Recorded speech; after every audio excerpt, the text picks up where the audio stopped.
Hey everybody, Jamie Kelly here. Thank you so much for tuning in to this episode of Season 3 of the Approximate Podcast. Be sure to join our Patreon for only $5 a month to see all of Season 3's episodes in full HD video. That's patreon.com/approximate podcast. If you're already a patron, thank you so much for your support. And to everyone who's tuned in, we love you all. And now, on with the show. Kitty! Fucking stop it! God damn it. Fucking cat.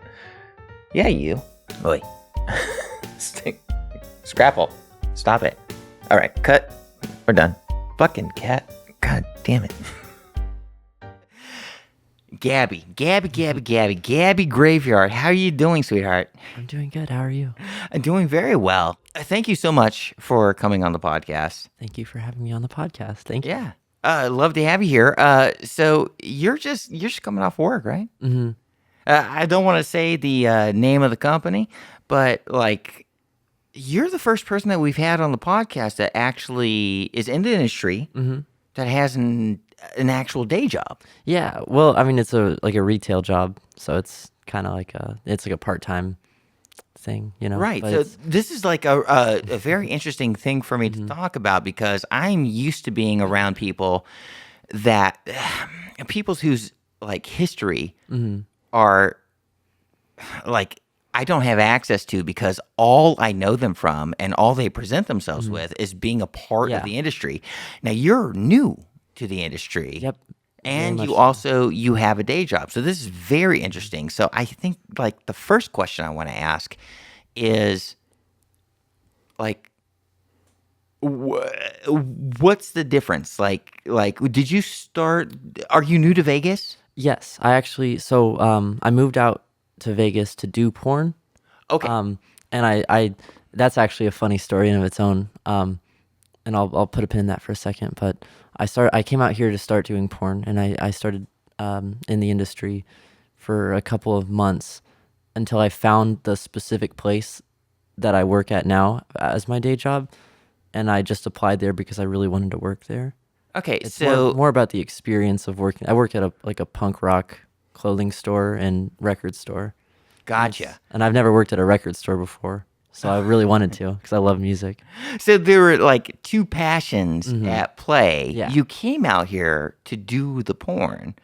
Now, did you have to take we'll just call it a quote unquote day job out of necessity or because it was something that you wanted to do, or did it just happen to be cool that you found a day job that like met your mindset? So to an extent, I had a decent amount of money saved up before I moved out here, and I was kind of living entirely off of it for the first few months.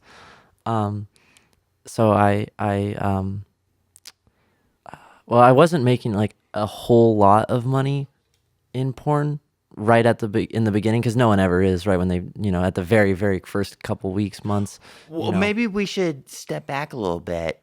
Like, you had an idea to get into porn. I always but knew I you're a wanted to do transfer porn. here to Las Vegas. So let's step back a little bit. Where were your humble beginnings? Where did you start from, and how did you how'd you figure your way into Vegas? Yes, that's the funny story, actually.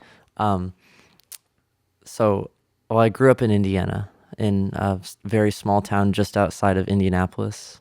It's a pretty cool area, I guess, but there's not a whole lot of porn there. Well, sure. Yeah. But there's no hub of production. yeah, I lived in Hawaii for a few years. Really? Yeah, mostly for my old job that I had before I started doing this.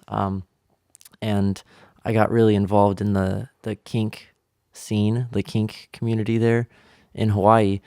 And I knew I was in the military when I was there, and I knew like as soon as I got out of the military that I wanted to do porn. And so I was talking to my just like a good friend of mine in the kink scene there about it. And it just so happened that he worked at Groovy for 17 years. So he was like, I'll Well, go ahead and drop a name. Groovy's friendly with his podcast. Who was it? Dev. His name is Dev. Cool. Yeah. You know him? Oh yeah. Yeah. Yeah, he was a lovely guy. I love him.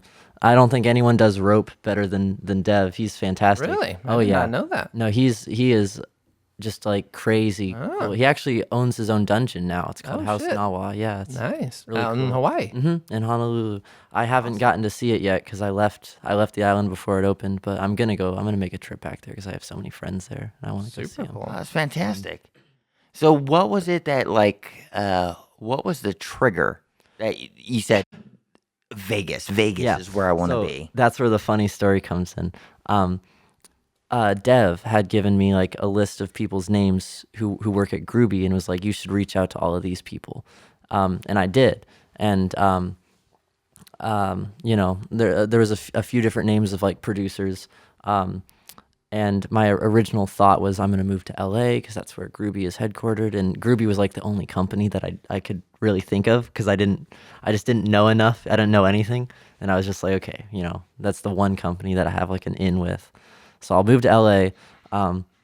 So I started talking to Buddy Wood because he's the Groovy producer in LA. And he and I had like, we exchanged a few DMs on Twitter. And he was like, well, if you're ever in LA, let me know. And then I was like, okay, I'm moving to LA. And then I looked into it and I was like, I can't afford a place anywhere in LA. LA is prohibitively expensive as a single individual. I lived out there for 4 years. It's not easy. Yeah, I was like, that's not happening. So then I reached out to one of the other names on the list, which was Radius Dark. Yeah. And San Francisco, that area, Bay Area Yeah. shooter. Yeah. and well, he's here. Yeah, Well, now he's here. Yes, that's our main Vegas producer. Yeah, that's right. I talked to him and he was like, "Oh yeah, I'd love to work with you if you can make it out to Vegas, let me know. But I travel a lot, so maybe I'll plan a trip to the Midwest and I'll let you know." And I was like, "Okay, well, that's like, that's like commitment there." So I was like, "Okay, I'm moving to Vegas." So like a week after he and I talked, and that was the only time that we had ever talked.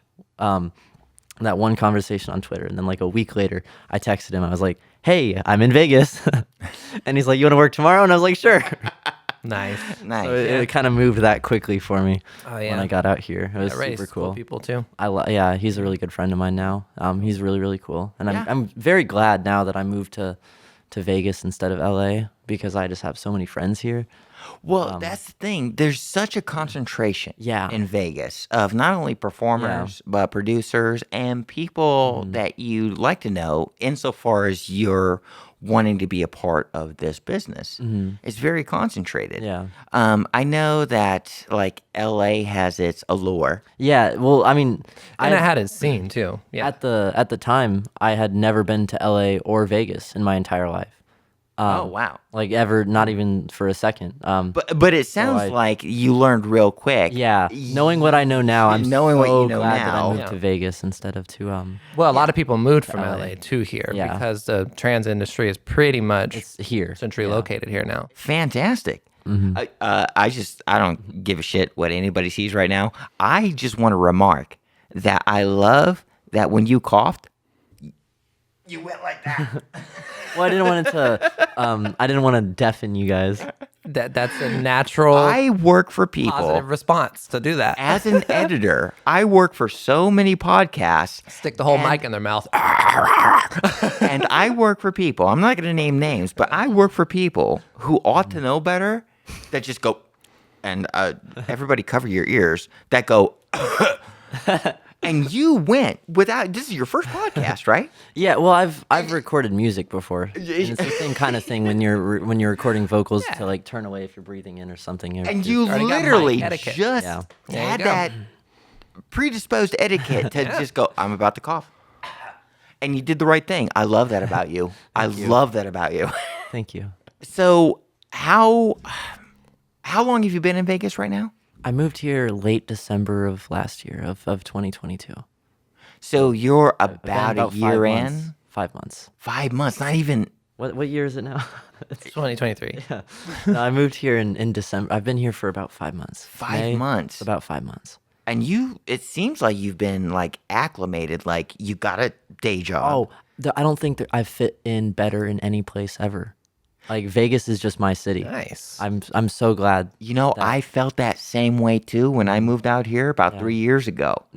And I just felt there was this thing where I moved to Vegas and it just all Just clicked. clicked. Yeah. It just clicked. Yeah. And I didn't know what the future would bring, but I knew that this was a much better foundation by which to start doing anything that I was interested in.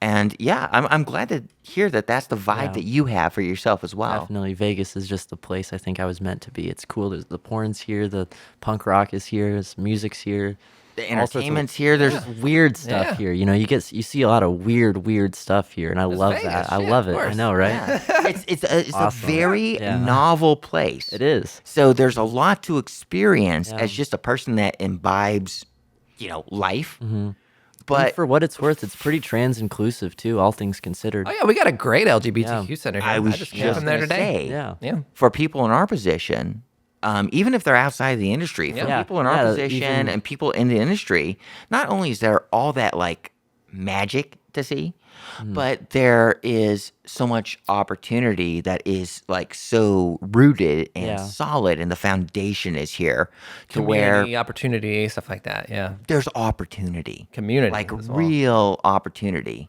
So it sounds like you're really picking up on that. Oh, yeah. And Stephanie and I have, and This is I just 2019. love it to death.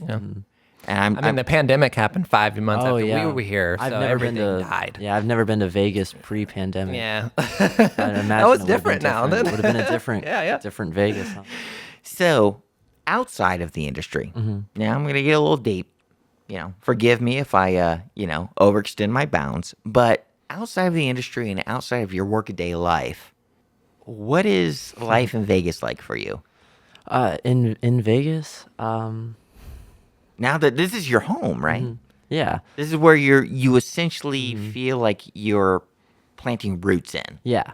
Well, I have like one really close friend who I spend a lot of my time with. Yeah.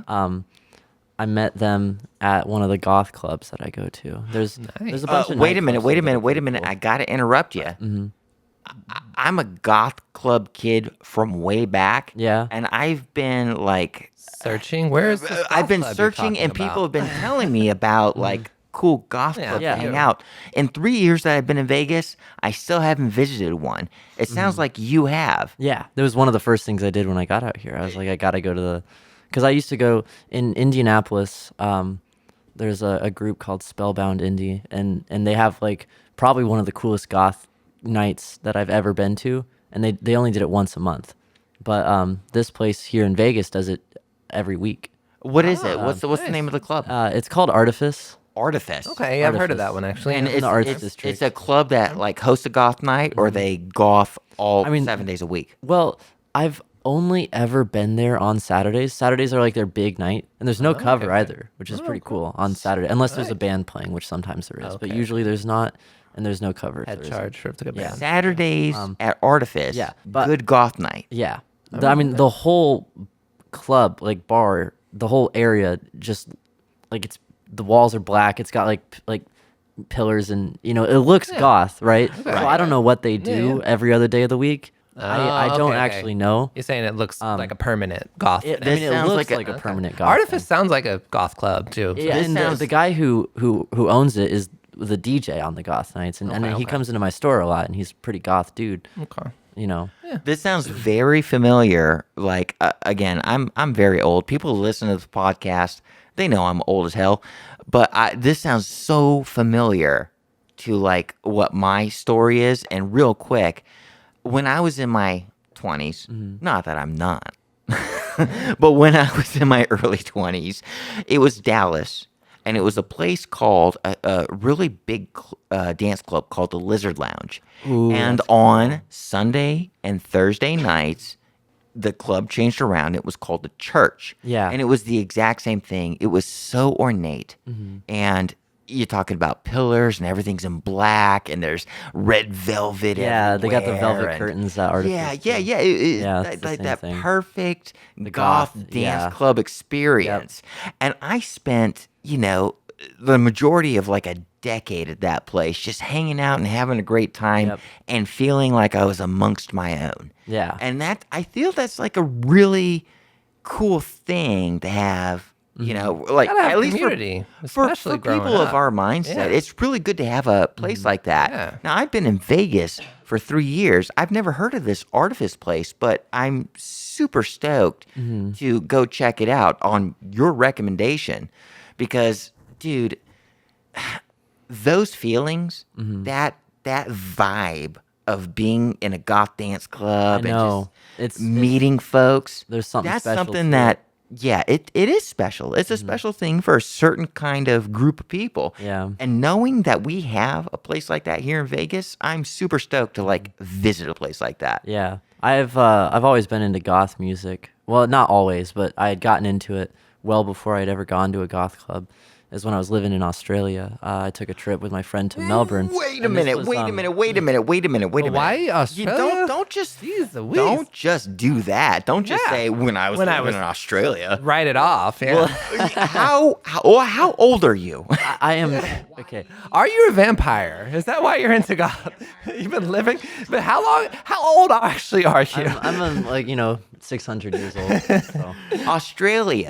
Yeah. Well, so I'll circle back around to that in a second. Okay. But, at the time I was 19, and in America you gotta be 21 to drink anywhere, so you can't course, drink or whatever, or you can't go into like bars, Yeah.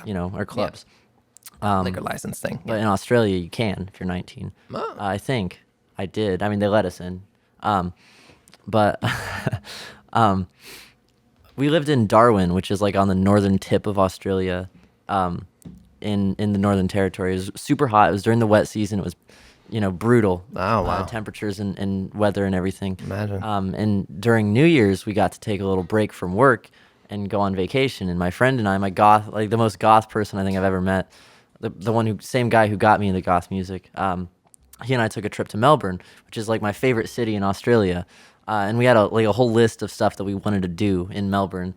And on New Year's Eve, we went to the goth club, and it was super cool. I think it was called the Sub Club, and that was my first time going to a goth rave or anything. Nice. It was really, really cool, and it was the same kind of eye-opening thing where it's like, holy shit, this is like a whole Community. thing. Yeah. And then that was like New Year's 2020, like right before 2020 started. Wow. And at the time, COVID was just like Yeah. a couple of cases in one small province in China. Before, and then like lockdown. just a couple weeks after that trip, the world went Wow. to shit. That's So it was a crazy. crazy time to be alive, My experience with early COVID was pretty terrifying, because I was in Australia, and we were supposed to be leaving in Australia in like March or April of 2020, Right. which got delayed because of COVID. Because it happened right then. And Yeah. and we That's had to when it go. I mean, we weren't coming back to America either. We were going from Australia back to Japan, and Japan put like a big halt on, like, no one's coming in, no one's leaving. You know what I Right, mean? they were very strict. Japan had some very, very, very strict laws. Guidelines. Yeah. And eventually they got it worked out where they had to get the fucking prime minister to sign off on it, to allow us to move from Darwin back to Japan, and then they quarantined us in a hospital on a military base in Okinawa. Fuck. And so my experience in this place ended up being like, it was supposed to be like the 2-week quarantine, but it ended up being like a little over a month, where you're in a room and the only like people who you get to see are people wearing full hazmat suits, like gas masks and like the whole nine, and they bring you your food and everything, and they'll ask you questions every day. They'll take your temperature 2 or 3 times a day. And we had a window. That window showed a courtyard, and I just like spiraled because I was on my phone all the time, watching the news, watching videos from like all over the world about how horrible I thought like the world was ending, and like because I couldn't leave this little room Imagine. for almost like My a month and a God. half, as I was just like obsessed over the news, watching everything go to hell. Jeez, It was flips. that shit was pretty terrifying. Yeah, fucking trauma scrolling in Yeah. this. I know. In this very intense environment and situation you're in. Oh, I Because couldn't they even didn't tell us imagine. much. I was like, "Well, are we just gonna live in this little room for the rest of our lives?" Is like, what's going on? So just as a person listening to your story, what was the feeling like when you were able to leave? Yeah, when you Well, When get you out of had that. some space to Yeah. move and get away from that. It's well, 2 days after I got out of quarantine in Japan, I flew back to Hawaii. And Did you have to go through and then I got quarantine? quarantined Why? again God in Hawaii. damn. Gosh. But that was only for 2 weeks. So I was about to ask, well, all of this is happening. Where's your head at about wanting to be a part of the business and your decision to move to Las Vegas? so at the time, so I joined the military in 2018, and I signed a 4-year contract, and I learned just a few months in, I had my like discovery that I was trans, you know? So it's like just a few months into being in the military, right out of boot camp, I was like, oh Wow. shit. And so I was closeted for a long time.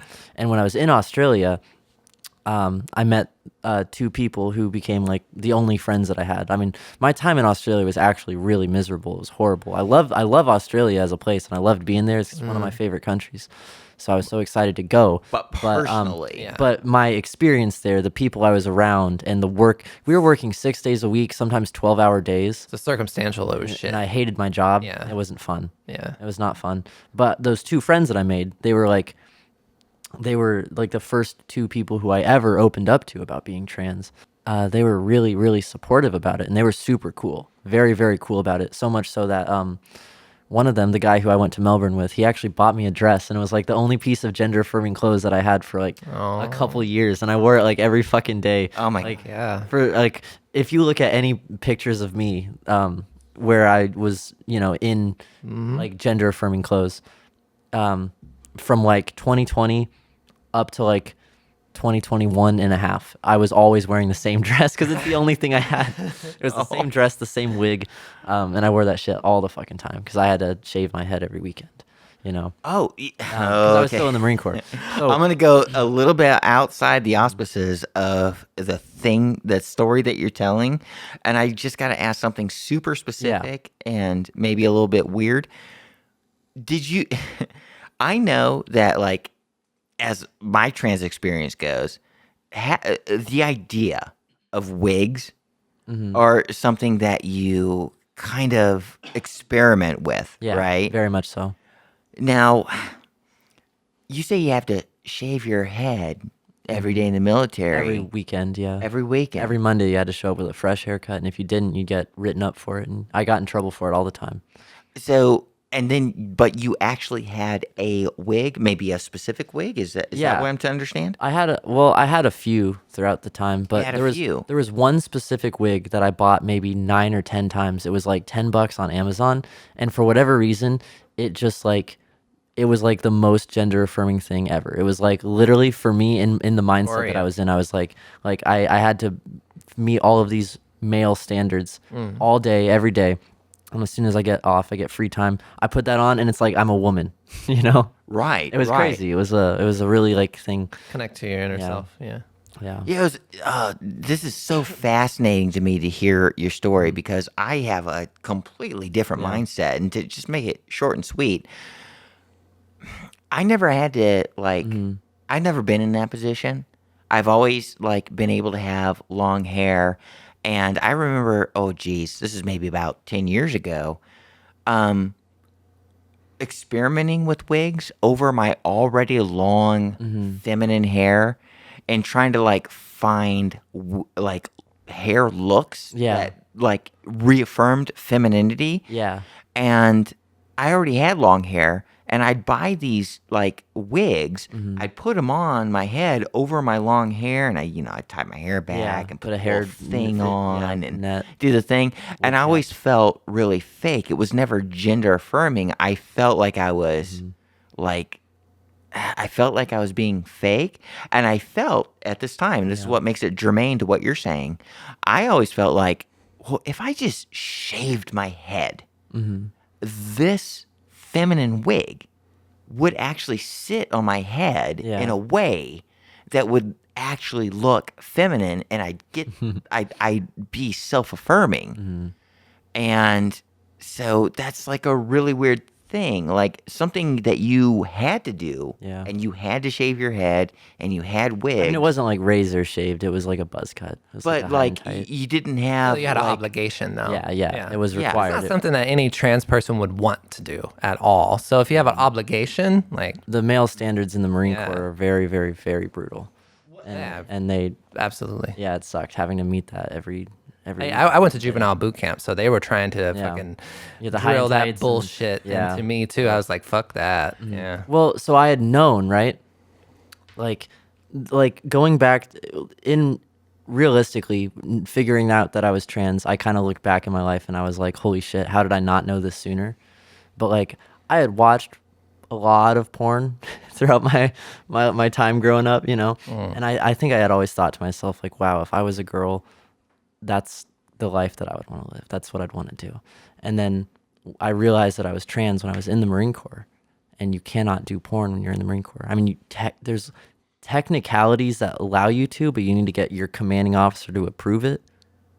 And if Really? you don't have That's prior, yeah, if you don't have prior approval, it's unbecoming of a Marine to act in porn, and you can get NJP'd for it. You can get in a lot of trouble for it. Yeah, like you can't do porn in the Marine Corps. Oh yeah. So I was just like, can't. You yeah, really can't. I thought that was a thing. You pretty much can't. Like, no, you really can't. You said you can ask. No, I said no. Like I thought you couldn't, and you Yeah. said you can ask your commanding officer. I'm There's like, what? technically you are.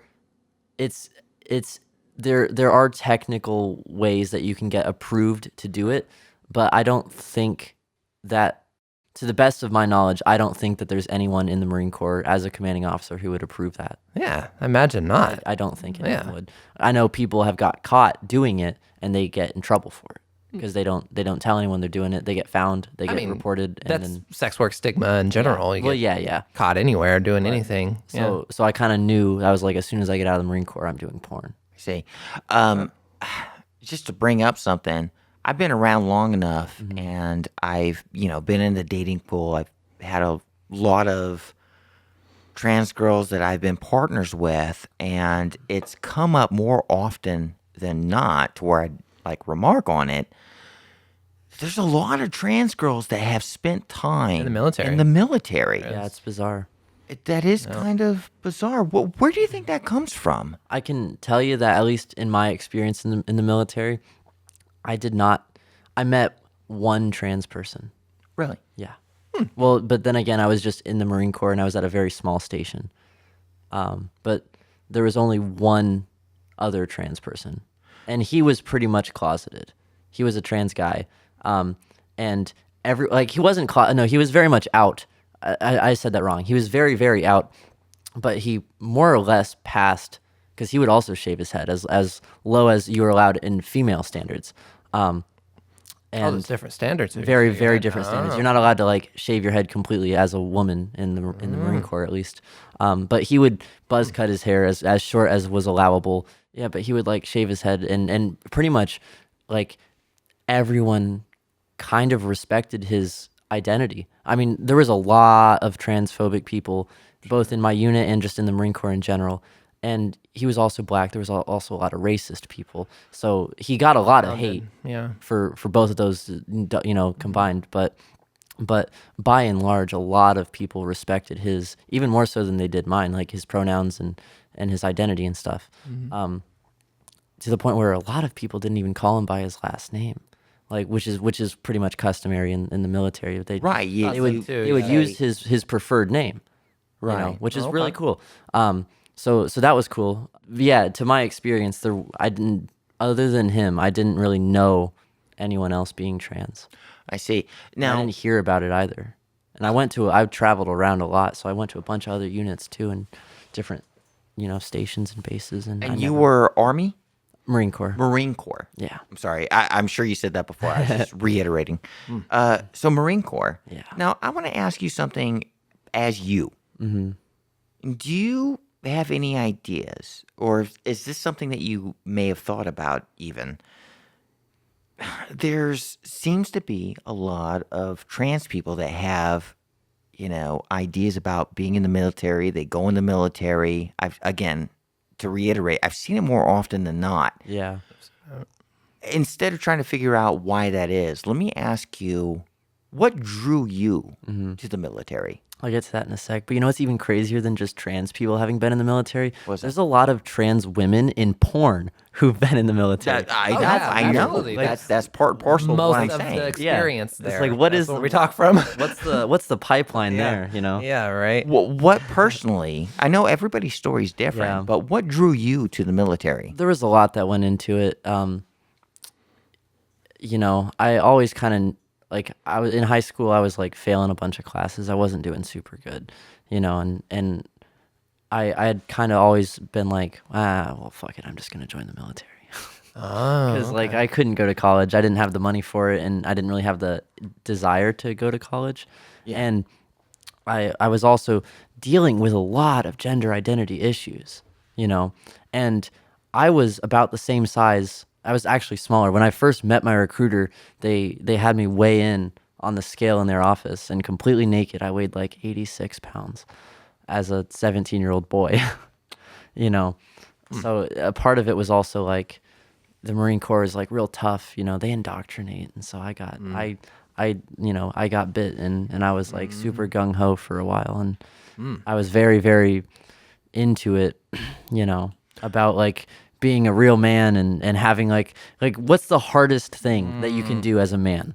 Be a fucking Marine. You know what I mean? So I was like, I gotta do it. You know, and I fucking did it. But Stephanie, did you have any ideas about going to the military? No, my brother did, and I was in the recruiting office with a recruiter, my dad and my brother, and I was like, nah, fuck this, and I put down the paperwork and walked out. I ain't doing this shit. Fuck that.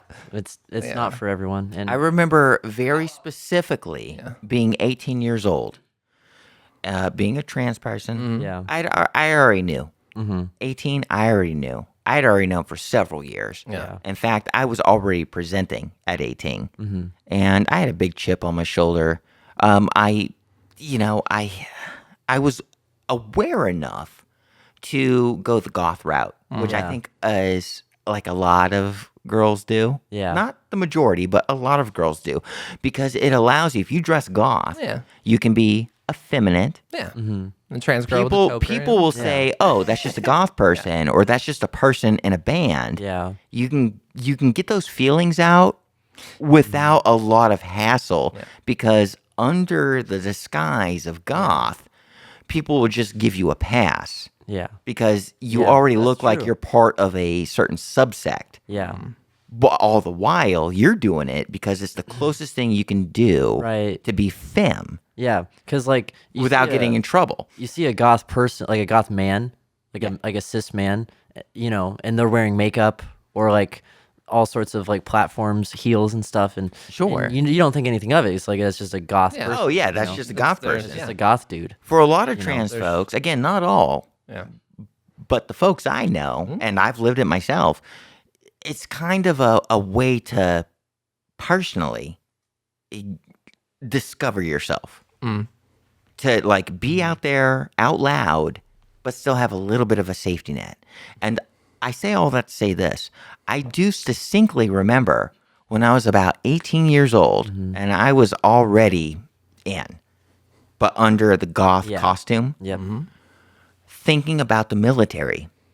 And the thing that like made the military so at that point appealing was that above anything and everything else, it had nothing to do with trans. It had to do with who I was as a person, and I come from a chaotic background. Yeah. I wanted that sense of order.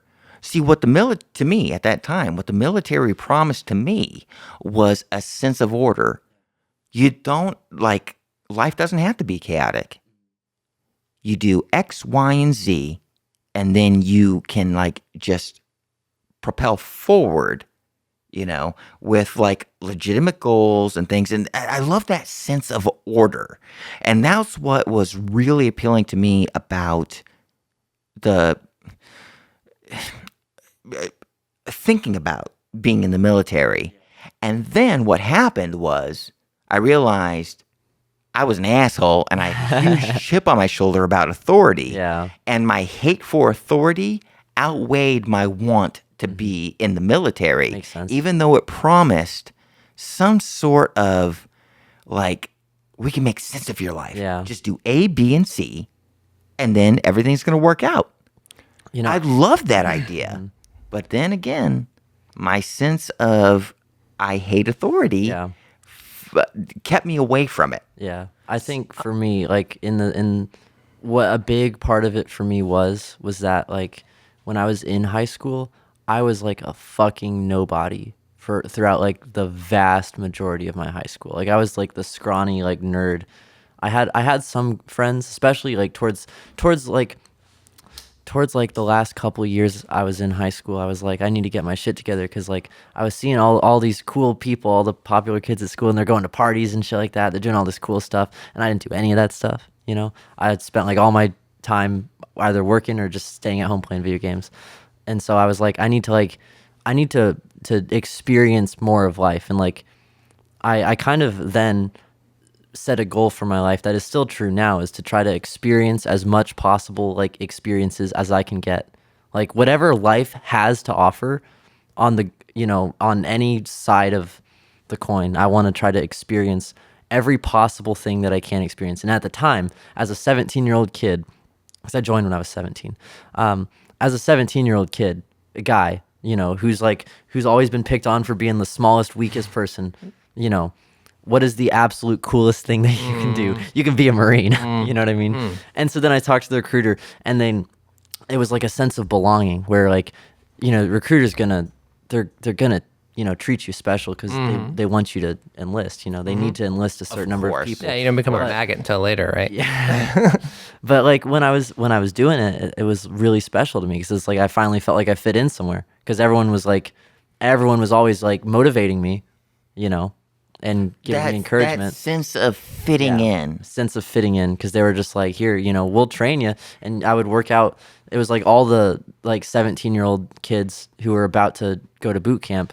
We met up once a week, every week with all the recruiters, and we like worked out, you know, and did exercising and stuff like that. And that whole kind of thing gave me like a sense of I'm doing something special and I'm a part of something, you know. Once I had the same sort of mindset throughout all of boot camp and all of my training, that as soon as I got to the fleet, I was like, you know, I learned my lesson. Okay, I think I experienced it. The reality started to come down and hit you, and your mindset changed. You're like, whoa. We can go a different way. I really felt like I was a Marine when I was in boot camp or like training. Once I hit the fleet, I was just kind of a mechanic. Yeah. A bunch of false promises, huh? Well, I don't know. I mean, you do a lot of things differently in the Marine Corps, and the life is, honestly, it's not a terrible life. It's just what was shitty about it was all the transphobia, all the like red tape that you have to go through in order to, you know, Like that, like compared to like the conditioning and boot camp and shit you go through, the transphobia and everything on top of that was probably something more that broke you. Yeah, because I came out as soon as I got back from Australia and Japan, and like I immediately started the paperwork in my mind, thinking like I'm gonna start this paperwork to get out. Because I was like, I had gotten to like the lowest point in my life, and I was like, if I can't transition, you know, this is not gonna end well. And so, you know, at the time, Donald Trump was president, and you had heard in the news a lot back in 2017, 2018 that they had like a full out ban on trans people in the military. Yeah. And that was like a big talking point, right? You're part of that. And that was never actually a thing. Oh. That's all the like the media headlines were like trans people are banned from the military. Exactly But there was never headlines that was like trans people are only kind of banned and you can still transition if you want to. You know what I mean? That's the thing. That's what the right and the Republicans and shit were fucking feed off of, is that fear to people who don't know any better. Yeah. So it doesn't surprise me that at all. So it took me a long time to work the courage up to go like, you know, come out as like a official statement, because I thought like, you know, as soon as I do that, I'm just going to get kicked out. But I got to a point where I was like, if I don't do this, I'm, you know, it's not going to go well for me. So I was like, I'll just get kicked out and transition and whatnot. But then I was like, oh, you actually can transition. And it took me 2 years from coming out to finally being allowed to start taking hormones, to start growing my hair out. It took 2 years before I got the approval to be allowed to be trans. And that was after exiting the military? No, that was in the military. Oh, in the military. Like in the military, it took 2 years before wow, they let me okay. grow my hair out, before they let me take hormones. So did you have to go to therapy? Yeah. Okay. You have to get a lot of signatures from a lot of I people. can only imagine it's a lot more Yeah. hoops to jump through than it is Yeah. in a general like public. Very much Because so. like you still have to go to therapy and get approval. Well, at least growing up in Texas, I had to. Yeah. But in the military, remember, I can only like, imagine. One of the biggest things that people would say whenever the topic of trans people in the military came up to people, at least in the military or like associated with the military, everyone always said, "Oh my God, guys are just going to say I'm a woman to get easier PT standards." And I would always tell these people that like all the shit that I had to go through before I finally got to that point, there is no sane person in the entire world who would put themselves through all of that just to, if they weren't trans. Like if you weren't trans, you would not have the brain to do all that shit that you had to right. do. It would kill you. It would crush you. It would be easier to work out all day, every day, for every free second you get than it would be to go through that whole process. And if you're not trans and you do all that stuff That's what I'm to, saying. Put your body as trans, you're going to be trans afterwards. You ain't going to like where you're at. Yeah. And then you also have to face harassment and abuse and of course, assaults stigma. and bullying and Yep. stigma and ostracism. Of course. I don't want to press you too far, but did you experience any of that? Yeah. You did? Oh, I can imagine in the military, that shit was heavy. Yeah, no, it was brutal. I had there was a good handful of people who were very respectful and they looked out for me and they cared a lot about me. That's good. And without those people, the shit would have been a lot worse. But even still, I got ostracized a lot. Like as soon as I came out as trans, I was like, here's the unit and then there's, Gabby. You know what I mean? God damn. Well, with all that being said, first of all, I just got to say thank you so much for sharing that story. Yeah. Because I know there's going to be a lot of people that listen to this. Again, trans folks in their early 20s, late teens, being a part of the military is a thing that, like, it seems to be a common story. And I'm so thankful that you've shared yours. Well, thank you. I think it's for people that are listening to this podcast, because I imagine there's going to be a lot of, especially people, the way that we're going to present this, there's going to be like kids that come in and listen to this. When I say kids, I say early 20s, 22 to 27 are going to listen to this and they're going to be able to listen to your story and know that they're not alone because it is a reoccurring theme. So I really appreciate you. It's good to have your perspective on this show about it because Absolutely. I definitely have not heard that one on the show yet for sure. And it's like, my only want to go in the military was because they're gonna pay for my college, and that's when I actually cared about going to college. Yeah. I'm gonna do a tight segue because that was very heavy. Yeah, it was. I really appreciate you telling your story. Yeah. But for the sake of time, because we only got about an hour for this podcast, 3-hour long podcast. Yeah. We have about 15 minutes to spend. And again, please come back to the show. We can talk about this more. I'd love to. But just to kind of start to head our way into like putting a bow on the episode, I'd like to ask, gonna do a hard left turn. Yeah. I'd like to ask you, since you've been in Vegas, you've done a good handful of work. Yeah. Since you've been Oh, here. yeah. Now, we're just talking about the job. We're talking about what it is to be in this industry. Is there anything that, how do you feel things are going so far? Wow, pretty good actually. I've gotten a lot of work. It was kind of slow the first month I was out here, like the first couple months, I'd say it was kind of slow, but then it just fucking exploded. And now it's like, I could probably, if I booked my schedule for it, if I played my cards right and reached out to more people than I do, then I could probably have something going on every day if I tried. Let me ask you this. Forgive my ignorance, but are you doing a lot of trade scenes or are you doing studio work? What's it been like for you so far? Well, I do mostly trade stuff. I kind of got into my biggest desire to get into porn was for the studio stuff.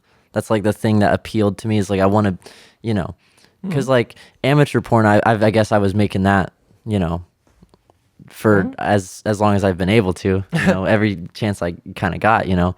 But I always thought like I'll be a porn star whenever I start working on Doing sets, studio work. doing studio work, I guess, which isn't that's not necessarily the No, kind not of opinion that I necessarily. have now. Yeah. But that was like what I really wanted to do, and I haven't really done a whole lot of it. But the studio work that I have done has been really fun. Nice. And I have done some, and I'd like to do a lot more studio work. Studio work is kind of like the thing that I really, really want to do. Again, this is a industry friendly podcast.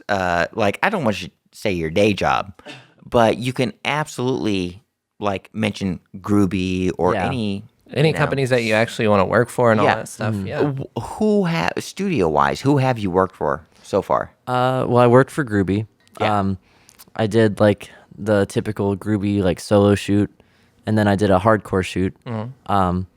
Typical groovy experience. Yeah. Yeah. And Two- I've only two solos that's and all one that I've done hardcore. so far. Oh, Okay. okay. For Groovy. Oh, okay. For groovy. For Groovy. I'd like to do more with them. I do really want to. Yeah. And I've worked with some like more independent studios. I just got done working with Dart Tech Studios, which is like a lot of That looks really fun. BDSM stuff. Lots of kinky. Yeah, very, BDSM. very, very kinky. Is that up your alleyway? Yeah. That Oh, yeah. kind of- Well, yeah, she said that she was in the kink community back in was it Melbourne or Japan or what? Hawaii. That was in Honolulu. But currently is Yeah. that a thing that yes, absolutely. But what I mean is like currently is that Yeah. is that a flavor you're after? And Well, you know, I want to do as much stuff as I can. Just do it all. But you know, I am a very, very kinky person. Like Nice. just like what I got going on up here is like it's I see you. all like kink and fetish stuff, and just for whatever reason anything weird just kind of that's what does it for me. Nice, Like the weirder it is, the more bizarre Yeah. or the more gross or the more extreme it is. Yeah. The more it gets my gears turning. Okay, good. That's good. But I like doing vanilla stuff too because it's more palatable for a lot of people and it's more sellable and it makes. It's also a break from the more extreme stuff that you do. You know. Well, I don't really get to do the extreme stuff very often because I don't Yeah, really have yeah. too many people to do it with. You know. Oh yeah. Other people I've worked with, I've worked for Penny Pedals and like Sure. Trans Yeah, old Midnight. Penny. Yeah. Trans Midnight. friend of the show, yeah, Yeah, she's a good friend of mine. We actually have a lot of stuff planned together in the future. absolutely. Right. Yeah. I kind of like dream of kind of working my way into a position in the industry as a producer. I'd like to run my own studio at some point, years down the line. All good things in time. Yeah. Well, I don't have any of the equipment that I would need, or I live in a tiny 1-bedroom apartment in the middle of downtown Vegas with Speaking- That was the joke.